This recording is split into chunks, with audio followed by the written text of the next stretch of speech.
Chers amis, salam Allahi alaykum. Et soyez les bienvenus de nouveau pour continuer le travail des productions écrites qu'on a déjà commencé. Mais cette fois avec un sujet qui a une relation avec la pièce théâtrale Antigone. Antigone, la jeune fille, la jeune courageuse qui affronte le roi Créon. Il décide d'enterrer son frère Polynice. Alors, Antigone refuse la loi humaine et décide d'exécuter la loi divine.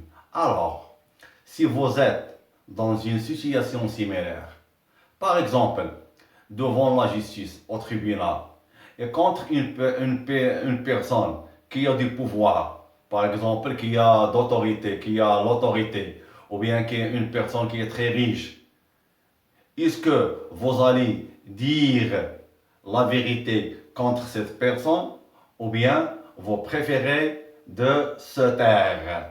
Alors, le travail à faire est de rédiger un texte argumentatif avec des arguments précis. Ok?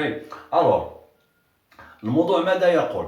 إذا الجوهر ديال أونتيغون أن الأصدقاء ديالكم عدد من الأصدقاء طلب منا أننا نشتغلوا على مواضيع لها علاقة بأونتيغون. جيد. الفكرة الرئيسية المحورية اللي تدور عليها المسرحية هو التعارض القانون الإلهي مع القانون البشري، القانون الوضعي.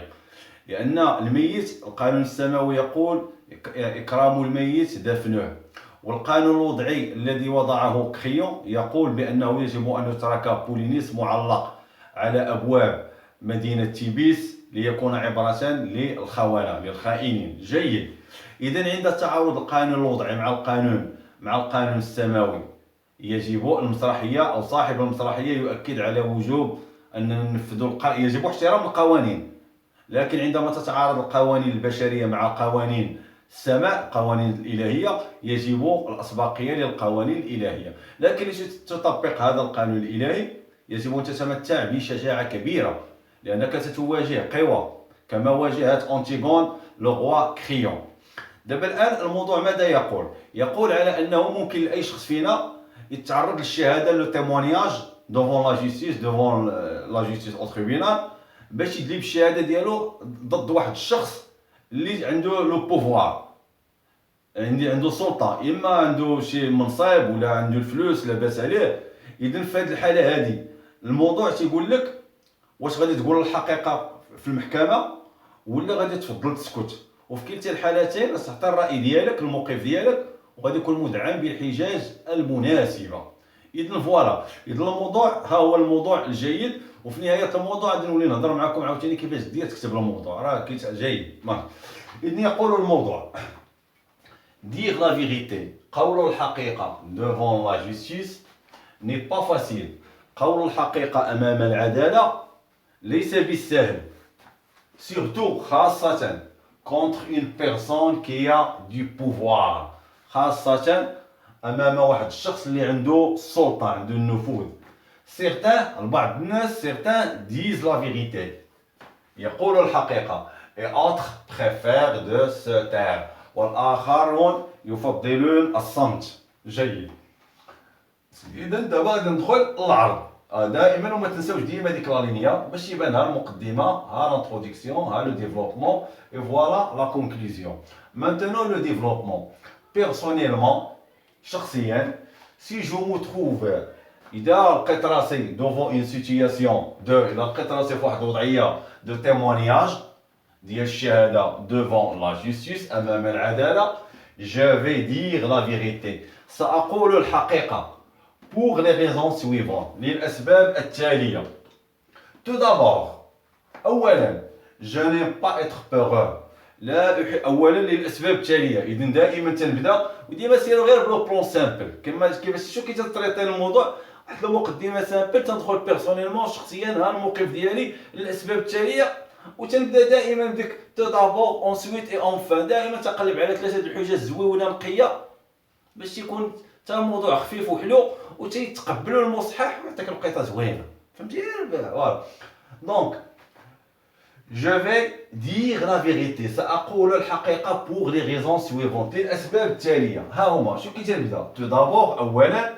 Ensuite وتنجي عاوتاني تلقى enfin. والأفكار زوينة حجاج هذا.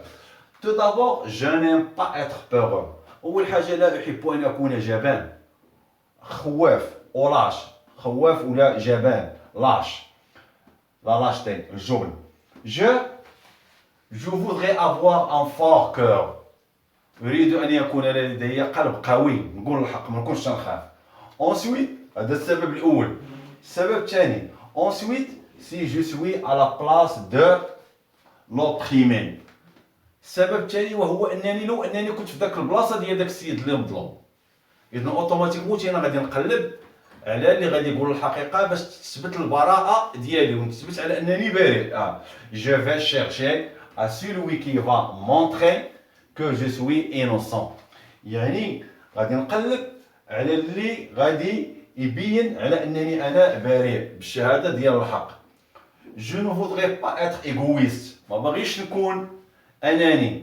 انا كنت الا كنت في ديك الوضعيه نبغي اللي يشهد لي الصالح ديالي بالحق باش تثبت البراءه ديالي. اذا كذلك هو مثال تينا ملي نشوف شي واحد في شي وضعيه خصني نوقف معاه وعارف بالخصوص كنت عارف الحقيقه، خصني نقول الحقيقه باش الحقوق ما تضيعش لما هي.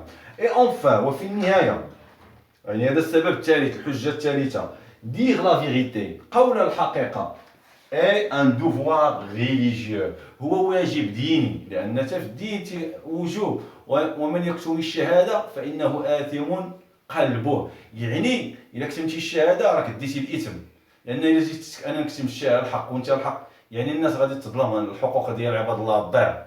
ومن يكتم الشهاده فانه آثم قلبه. alors dire la vérité est un devoir religieux، واجب ديني، خصك تقول الحق، الا ما انتش راك تدي الذنوب.